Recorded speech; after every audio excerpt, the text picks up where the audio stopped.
Hallo, schön, dass du eingeschaltet hast. Ich möchte heute mit dir über Bewerbungsunterlagen sprechen. Was für Unterlagen brauche ich und wofür brauche ich sie? Am Ende dieses Videos wirst du hoffentlich wissen, wie man einen Lebenslauf richtig schreibt, was man vermeiden sollte, was für Demoaufnahmen man braucht, was für eine Repertoireliste und noch ein paar andere wichtige Dinge. Ich war über 20 Jahre lang als Opernsänger tätig und in dieser Zeit meistens als Freiberufler. Deswegen habe ich mich sehr viel mit diesen Dingen auseinandersetzen müssen. Seit ein paar Jahren bin ich nun Professor für Gesang an der Hochschule Mannheim. Und hier musste ich letztes Semester, als die Corona-Krise angefangen hat, anfangs online unterrichten. Und das hieß, dass ich zusätzlich auch noch zu dem normalen Einzelunterricht ein paar Seminare gehalten habe. Und eben genau dieses Thema, Lebenslauf und die Unterlagen, habe ich auch behandelt einmal.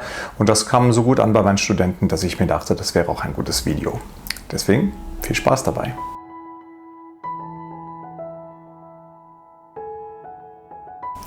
Welche Materialien muss ich nun immer bereit haben?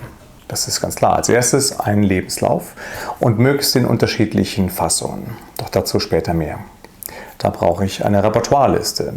Auch dies in unterschiedlichen Fassungen, denn unterschiedliche Veranstalter verlangen unterschiedliche Repertoirelisten.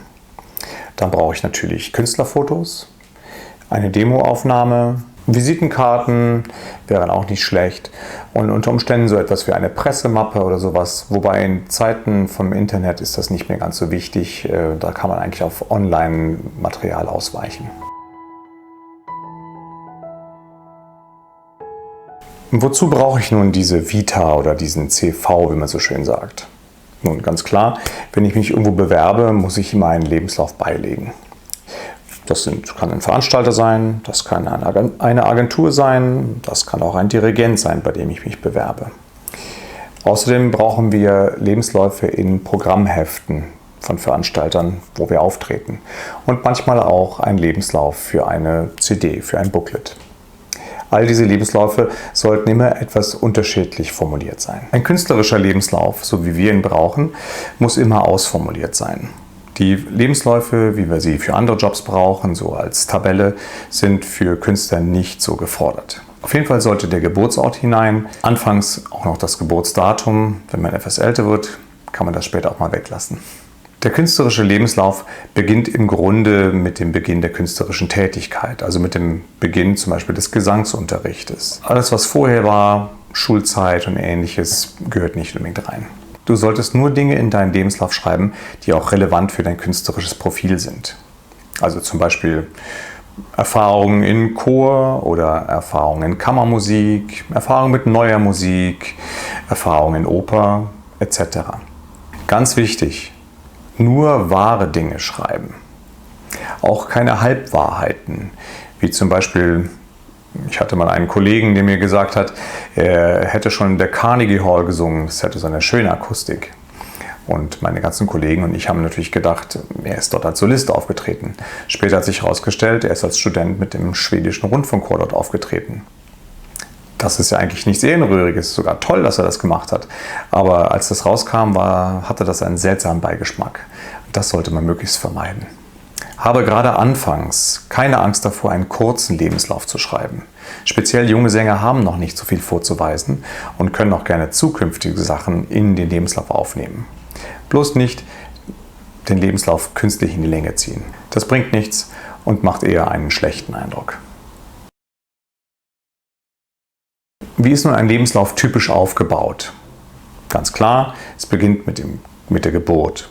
Also wenn man möchte, mit dem Geburtsort und dem Geburtsdatum. Wie gesagt, Datum muss nicht sein. Dann, wo wurde man ausgebildet und wie hieß der Lehrer? Der nächste Punkt wären dann die ersten Erfahrungen. Wann waren diese und wo waren diese? Wenn man einen Preis in einem Wettbewerb gewonnen hat, dann wäre das auch ein guter Punkt, ihn jetzt zu nennen. Dann müssen natürlich aktuelle Engagements als nächstes hinein, am besten mit Angabe wann und wo. Am Ende Aufnahmen, Rundfunkaufnahmen, CD-Aufnahmen und ans Ende kann man dann einen Schmankerl packen, wenn irgendwas Besonderes ist, zum Beispiel eine Ehrenbürgerschaft oder in meinem Fall bringe ich ganz am Ende, dass ich natürlich Professor an der Musikhochschule Mannheim bin oder dass ich auch als Komponist tätig bin oder Ähnliches.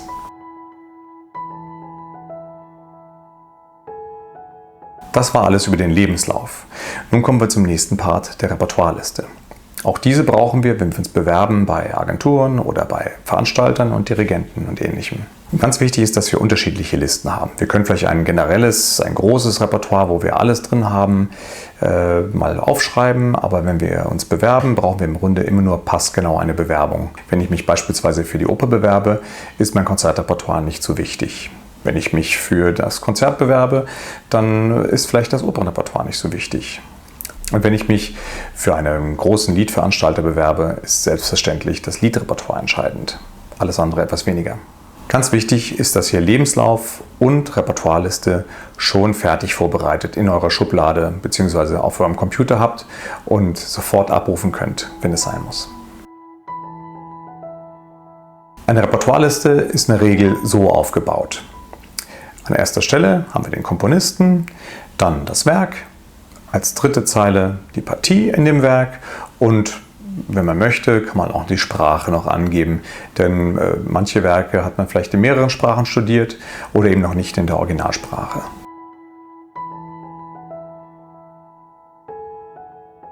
Nun kommen wir zu dem nächsten Thema, der Demoaufnahme.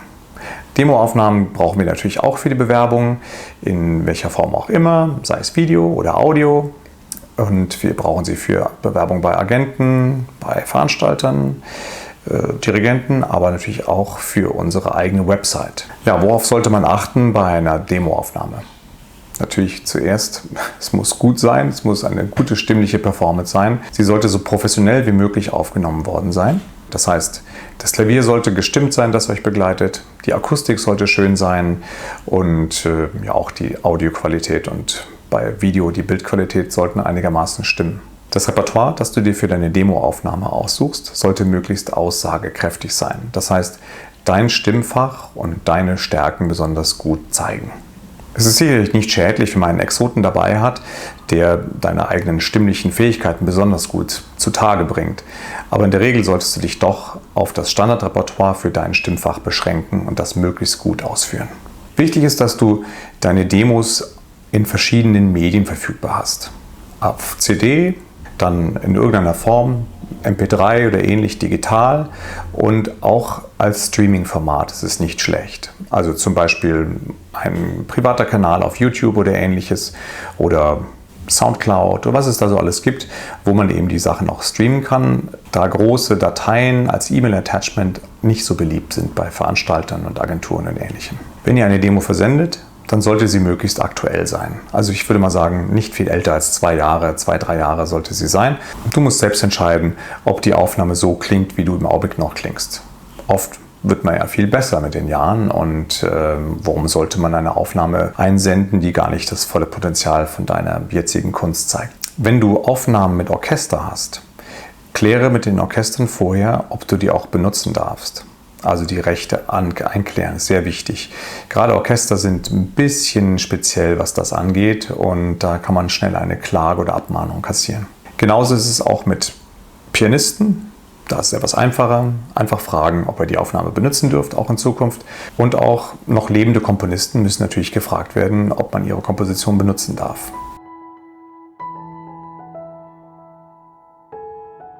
Kommen wir als nächstes zu den Künstlerfotos. Wozu brauchen wir Künstlerfotos? Ganz klar, für die gleichen Belange wie sonst auch. Veranstalter, Agenten, Dirigenten und auch für deine Website und Social Media. Ja, worauf solltest du achten, wenn du Künstlerfotos machst? Wichtig ist natürlich eine professionelle Qualität. Am besten machst du es mit einem professionellen Fotografen gemeinsam oder mit einem Fotografen, der zumindest sehr gutes Equipment hat. Aber ich würde schon vorschlagen, einen Profi zu nehmen. Handyfotos, Privatbilder oder Selfies gehen gar nicht. Und dann ist es auch wichtig, dass ihr unterschiedliche Formate habt. Also einen sogenannten Headshot, ein klassisches Porträt, aber auch einen Bodyshot, wo euer Körper noch mit drauf ist. Das ist speziell für die Oper ganz wichtig. Am besten kann man in einer Session beides machen. Bei Frauen, zum Beispiel Mezzos, ist auch nicht schlecht, mal sich zu überlegen, was man anzieht. Zum Beispiel eine Hose für die Hosenrollen wäre auch nicht schlecht. Bedenkt auch bei Künstlerfotos immer das Image, das ihr damit erzielen wollt. Also zum Beispiel die Blickrichtung, wie ihr schaut, ja, vergeistigt oder direkt in die Kamera, lachen oder nicht lachen. All das macht einen unterschiedlichen Appeal und ist sehr wichtig. Und auch nicht zu vernachlässigen ist der Hintergrund. Wenn ihr nur ein Studiobild habt mit einem neutralen Hintergrund, okay. Aber manchmal ist es auch sehr schön, wenn man zum Beispiel in einem interessanten Treppenhaus oder vor einer Mauer oder Ähnlichem posiert. Das gibt dann wiederum ein anderes Image. Daran sollte man immer denken. Auch bei Künstlerfotos ist es wichtig, dass die Fotos nicht älter als, sagen wir mal, 5 Jahre sind. Weil man verändert sich schon so alle paar Jahre ein bisschen und ja, Jugendbildnisse kommen manchmal ein bisschen peinlich rüber. Überlegt euch auch für das Fotoshooting, ob ihr nicht mehrere Varianten macht, je nach Anlass. Zum Beispiel, wenn ihr ein Foto für ein Kirchenkonzert braucht oder ein Konzert, dann wäre vielleicht ein Bild im Frack oder im Anzug oder im Abendkleid als Frau ganz vorteilhaft. Man könnte auch sich einen sportlichen Look, so mehr für die Homepage überlegen oder eben je nach Partie auch.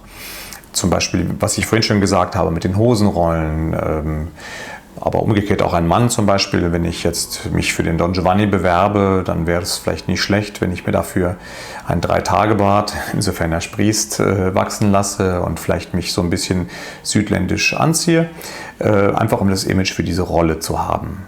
Gäbe noch andere Partien, die mir einfallen würden, zum Beispiel Carmen wäre auch noch so ein Fall, wo man vielleicht sich überlegen könnte, wie kann ich schon aufgrund meines privaten Fotos schon die Leute davon überzeugen, dass ich der Richtige wäre für die Rolle.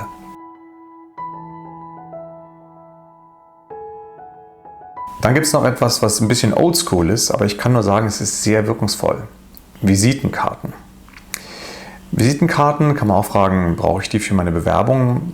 Ja, könnte ich beilegen jeweils, aber Visitenkarten sind wirklich unerlässlich, wenn ich auf ein Konzert bin und jemand aus dem Publikum oder aus dem Orchester oder aus dem Chor oder von meinen Kollegen auf mich zukommt und sagt, sag mal, hast du vielleicht mal eine Karte? Ich möchte dich gerne weiterempfehlen.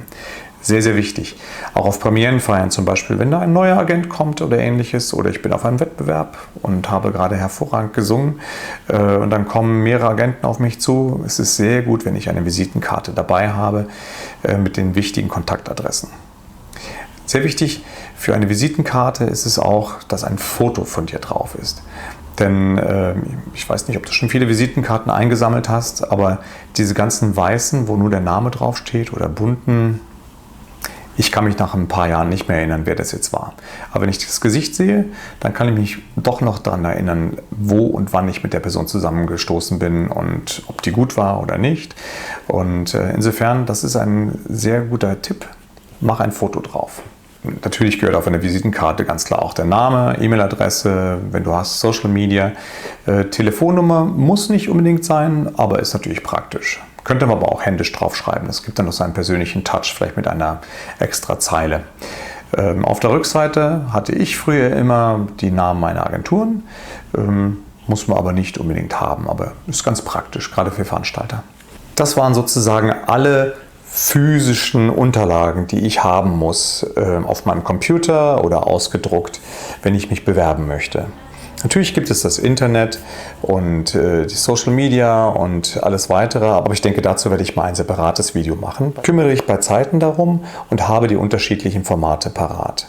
Zum Beispiel auch bei Lebensläufen ist nicht unwichtig, verschiedene Längen zu haben. Manche Veranstalter wollen zum Beispiel nur 1000 Worte, bei anderen kann man mehr schreiben, andere wollen viel, viel weniger. Ist nicht schlecht, wenn man, sagen wir mal, 3 Fassungen von jedem Lebenslauf hat und auch nicht schlecht, wenn man vielleicht noch eine englische Version oder eine französische oder je nachdem, welche Sprache man gut spricht, auch noch fertig gemacht hat.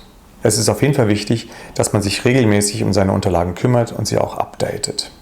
Wenn das Video dir gefallen hat, dann lass doch gerne ein Like da und wenn du möchtest, dann abonniere doch auch den Kanal und drück auf die Glocke, dann kriegst du eine Notification, wenn das nächste Video da ist. Die Videos kommen meistens um 11 Uhr am Sonntag raus. Und wenn du möchtest, dann empfiehl es auch gerne jemandem weiter, von dem du das Gefühl hast, dass er auch was davon hätte. Folge mir auch gerne auf den sozialen Kanälen oder guck mal auf meinem Gesangsblog vorbei. Und wenn du magst, dann schau mal, wie ich singe auf meinem Gesangskanal, den ich auch in der Infokarte verlinkt habe. Ja, und in diesem Sinne, bleib immer gut bei Stimme und ran an den Computer und Unterlagen bearbeiten, okay? Tschüss.